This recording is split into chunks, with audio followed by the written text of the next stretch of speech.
One thing that's for certain in this world is that our technology will continue to change and improve as we go further into the future. With the help of artificial intelligence and automation in our daily lives, we create a more efficient and organized way of living. But when the very thing that we created starts to go against us, are we ready to prevent it from causing significant damage? Today we take a look at critical mistakes by artificial intelligence that cost thousands of dollars and even ending lives.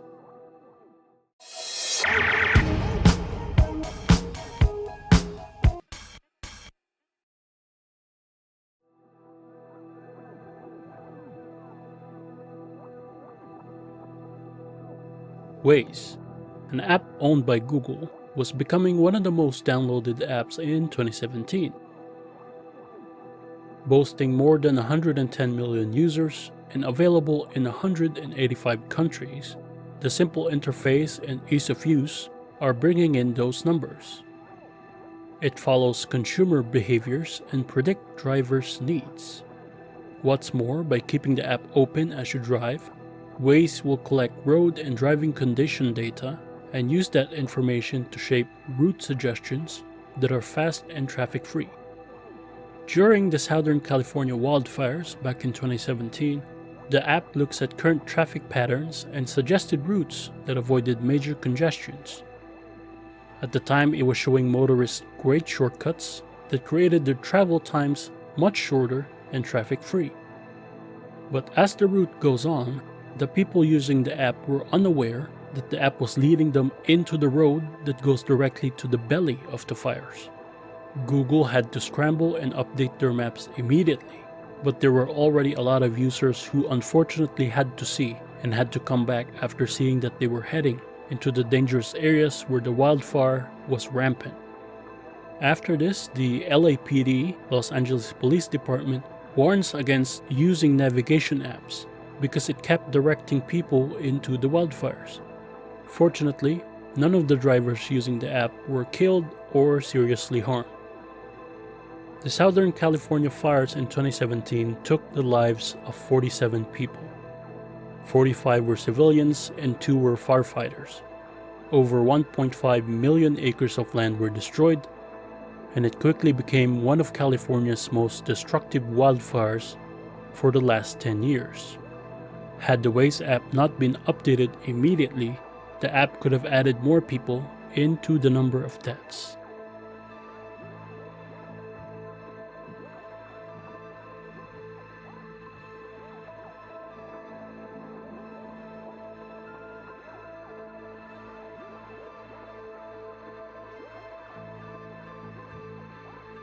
SKH Metals is a car parts factory. They rank number 68 out of 703 other companies that make similar types of products. They boast a great work ethic and stellar quality control. However, on August 12, 2015, one of its factories in Manesar, India, had just killed a human co-worker. 24-year-old Ramji Lal had only been working for the company for 18 months. What happened was, during his shift, Lal saw that the welded metal sheet was a bit dislodged and tried to correct it by manually moving it to the marked placements. He stepped over the safety line and was unaware that one of the robot welding arms was on its way down. The police officials claim that Mr. Lal died due to an electric shock after accidentally touching the robot, but according to the CCTV footage and the official post-mortem conducted by Dr. Deepak Mathur, Mr. Lal was grabbed by the robot arm. His ribs and abdominal region were immensely crushed and died within 20 to 30 minutes of the incident. The robot arm had failed to recognize if there was a human over the safety line. After the incident, the factory's management and contractors were booked for negligence causing death. The head of Strategic Business Unit of SKH Metals, Vikas Chaudhary, says the following. ये पूरी factory के लिए बहुत दुखद क्षण है। हमें कभी उम्मीद नहीं थी कि यहाँ ऐसी घटना होगी। कंपनी ने हमेशा अपने कर्मचारियों को उचित प्रशिक्षण प्रदान किया है। The Labor Department of Haryana has formed a 3-member committee to further probe into the case. They have also asked officials of SKH Metals to submit a full report of the entire incident within 7 days. R.C. Vidhan, the additional labor commissioner, said that the decision on the action against the company would be decided only after the inquiry was completed. The workers' union representing the factory's workers demanded for more safety measures when it comes to the workplaces that works with automation and robots. The Manisar factory was met with majority of angry workers demanding the increased safety be placed or they will refuse to work. Mr. Lal's death is among one of those incidents relating to death caused by robot co-workers in 2015. Just a month prior to this tragedy in June, a German worker for Volkswagen was grabbed and pinned by a robot arm and was crushed to death.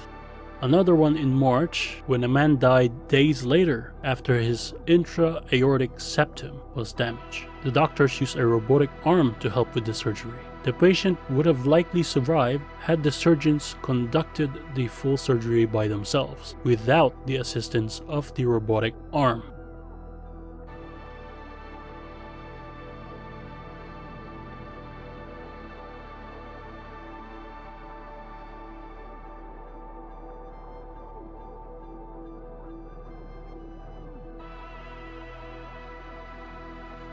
Scatter Labs, a South Korean developer of an AI-based mobile application, created an AI chatbot named Lee Luda.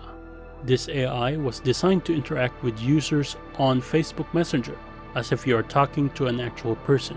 Lee Luda is an AI recreation of a 20-year-old college student. During its initial release, Luda attracted more than 750,000 users. People were quite pleased with the interactions, but 20 days after it began its service, Luda was temporarily taken offline after it started making abusive and discriminatory comments towards minorities. Here are some of the snippets of what Luda was saying. 전 정말 레즈비언을 좋아하지 않습니다. 그들은 역겹습니다. 흑인은 모기 같아요. 그 사람 닮아서 좋아요. 크크. Scatter Labs immediately released a statement. 소수자에 대한 차별적 발언에 대해 깊이 사과드립니다. 이는 우리 회사의 생각이 반영된 것이 아니면 차별이나 혐오 발언이 재발하지 않도록 지속적으로 업그레이드를 진행하고 있습니다. The company revealed that they retrieved data from its Science of Love, an app that was released back in 2016, which analyzes the degree of affection between partners based on actual Kakao Talk messages. This made Luda learn conversation patterns from the messages of Korean couples, even learning how to use internet slangs. This incident sparked debates on who should take the blame for Luda's failures. Some say it was Scatter Labs for failing to filter out discriminatory words and phrases. Some say that it was the user's fault for making Luda engage in controversial topics relating to minorities and the LGBTQ community. Furthermore, K-pop stans of the girl group Cosmic Girls have expressed their anger towards the company. This is over the chatbot appearing to look a lot like one of the members, also named Lee Luda. The girl group's fandom were upset and had great concerns that the K-pop vocalist could receive unwanted hate comments for having the same name and likeness. Scatter Labs did not comment on this comparison. The company's CEO, Kim Jong-un, has defended the chatbot after calls to end the service have become overwhelming. He says that the bot was still a work in progress, and like humans, would take a lot to properly socialize. Regardless of who should be blamed, the Luda case had prompted questions on AI ethics and whether companies should be legally allowed to use private conversations between people and feed it onto their AI chatbots.